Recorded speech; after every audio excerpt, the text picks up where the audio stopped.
I am thrilled to have you here. Congrats. Your year started with this show being released on Netflix. It sure did. You've had to do a lot of press. On the heels of New Year's, are you exhausted? I'm a little bit tired, but it's unrelated to the press, which is totally fine. Okay. It is dog-related. It's dog-related? It's dog-related. He is the famous dad of Frisbee, the dog, and some kids, but also Frisbee. Yeah. And I'm sure you guys have dogs. So the other night, I finished doing some talk shows, early mornings, etc. Nothing anyone should feel bad for me about. I'm very lucky, etc.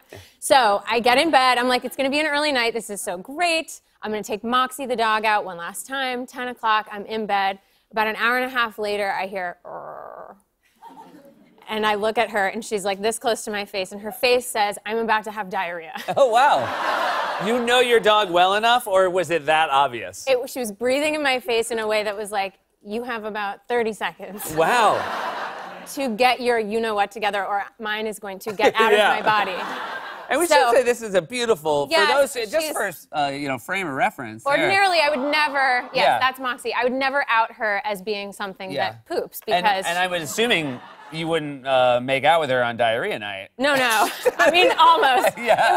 She was so close to me, it's as if that's what she was trying to do, honestly. So we go downstairs, retainer's out, clothes over my... it's relevant. Yeah. We're all, like, just pretending we don't wear, like, a mouth guard. I put clothes over the PJs because don't need to horrify everyone. And the retainer's out, and I say hi. We have a doorman. I said hi to him. I take Moxie out. She does her business.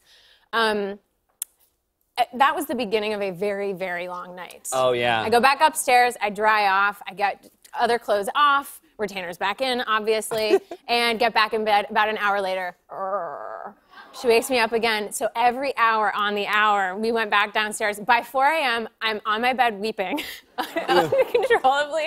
I'm just so tired. I was like, I'm being tortured by tiny chunks of sleep. And then at some point, I was like delirious. And it's like 4:30 in the morning. She's having diarrhea over a Subway grate. And I'm thinking, what's below a Subway grate? Yeah.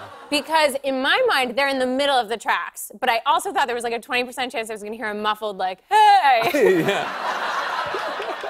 So I made a mental note to check next time I'm in the subway, like what's directly under a subway grate. Yeah. So then I just have so much respect for people with actual babies because this is what it's like. You're up constantly. And your wife gives birth in lobbies. Yes, she does. Fights human trafficking. Famously, famously gives birth in lobbies, for general people or just you guys. Yeah. Fights human trafficking, etc. My dog had diarrhea for one night and it nearly killed me. Yes. I will let you know, and this is good, the biggest ass ache in my life right now is still my dog.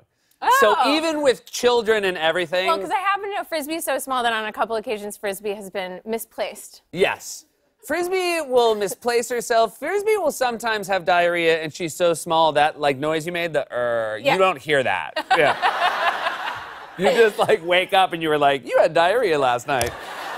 I want to ask, you do not have a child. But I don't have a child. You're pregnant in this season of Lemony Snicket. It was You have a wonderful prosthetic belly. It was a prosthetic. Well, let me explain this photo. I mean, I don't know if it requires an explanation, but so it's prosthetic, meaning it's not real, and it is. It's very skin-like though, and it looks real. People thought I was really pregnant on set. I was doing all these stunts. I was flying. I was jumping into ice, jumping out of ice, all kinds of stuff, and everyone was like, "What kind of 7-month mom is doing this stuff?" But anyway, it was fake.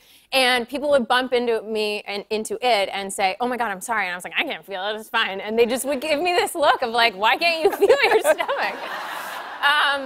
But anyway, because I can't feel it, I constantly left my shirt up like that. I don't know why, but so this is just me and my trailer going over my lines. And my assistant took this photo because that's like how I spent my time. It's just belly out, pants down, like just living my life. The funny thing is, I think that's the dream of most pregnant women is to do that. Just let it out. And yet you just were like, I'm gonna do it. Well, here's a new idea. Tell people it's a prosthetic. Yeah. You can get away with anything. Yeah, exactly. It's not real. Yeah. And then they'll, I think that's a good idea. Did you ever think about wearing it on the subway to get a seat? Did you ever? Be honest. I never did because it's very heavy. And I loved being able to take it off at the end of the night. And I was like, my pregnant friends would give anything to be able to take it off at the end of the night. Yeah, exactly. That would be a huge, that's the thing, that's the app you should invent. That's true. That's horrifying.